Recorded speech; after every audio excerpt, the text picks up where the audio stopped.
The Scarlet Letter Summary. The Scarlet Letter opens with a long preamble about how the book came to be written. The nameless narrator was the surveyor of the custom house in Salem, Massachusetts. In the custom house's attic, he discovered a number of documents, among them a manuscript that was bundled with a scarlet, gold-embroidered patch of cloth in the shape of an A. The manuscript, the work of a past surveyor, detailed events that occurred some 200 years before the narrator's time. When the narrator lost his customs post, he decided to write a fictional account of the events recorded in the manuscript. The Scarlet Letter is the final product. The story begins in 17th-century Boston, then a Puritan settlement.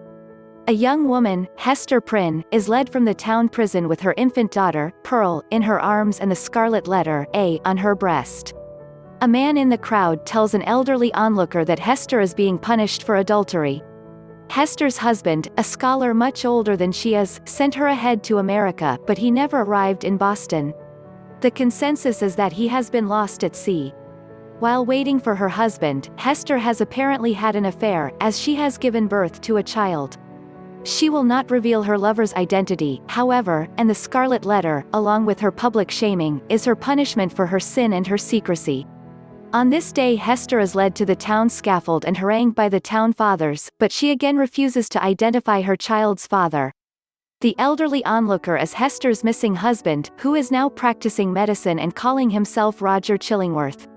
He settles in Boston, intent on revenge. He reveals his true identity to no one but Hester, whom he has sworn to secrecy. Several years pass. Hester supports herself by working as a seamstress, and Pearl grows into a willful, impish child. Shunned by the community, they live in a small cottage on the outskirts of Boston. Community officials attempt to take Pearl away from Hester, but, with the help of Arthur Dimmesdale, a young and eloquent minister, the mother and daughter manage to stay together. Dimmesdale, however, appears to be wasting away and suffers from mysterious heart trouble, seemingly caused by psychological distress. Chillingworth attaches himself to the ailing minister and eventually moves in with him so that he can provide his patient with round-the-clock care. Chillingworth also suspects that there may be a connection between the minister's torments and Hester's secret, and he begins to test Dimmesdale to see what he can learn. One afternoon, while the minister sleeps, Chillingworth discovers a mark on the man's breast, the details of which are kept from the reader, which convinces him that his suspicions are correct. Dimmesdale's psychological anguish deepens, and he invents new tortures for himself. In the meantime, Hester's charitable deeds and quiet humility have earned her a reprieve from the scorn of the community. One night, when Pearl is about 7 years old, she and her mother are returning home from a visit to a deathbed when they encounter Dimmesdale atop the town scaffold, trying to punish himself for his sins. Hester and Pearl join him, and the three link hands. Dimmesdale refuses Pearl's request that he acknowledge her publicly the next day, and a meteor marks a dull red A in the night sky. Hester can see that the minister's condition is worsening, and she resolves to intervene. She goes to Chillingworth and asks him to stop adding to Dimmesdale's self-torment. Chillingworth refuses. Hester arranges an encounter with Dimmesdale in the forest because she is aware that Chillingworth has probably guessed that she plans to reveal his identity to Dimmesdale. The former lovers decide to flee to Europe, where they can live with Pearl as a family. They will take a ship sailing from Boston in 4 days. Both feel a sense of release, and Hester removes her scarlet letter and lets down her hair.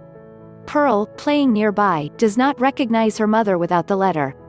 The day before the ship is to sail, the townspeople gather for a holiday, and Dimmesdale preaches his most eloquent sermon ever.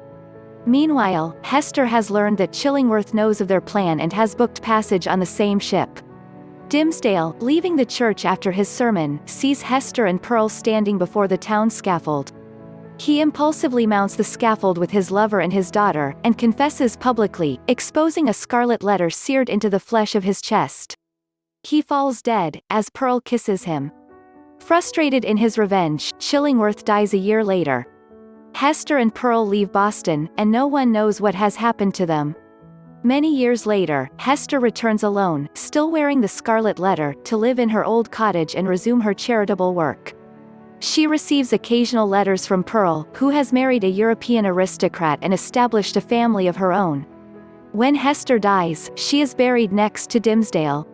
The two share a single tombstone, which bears a scarlet A.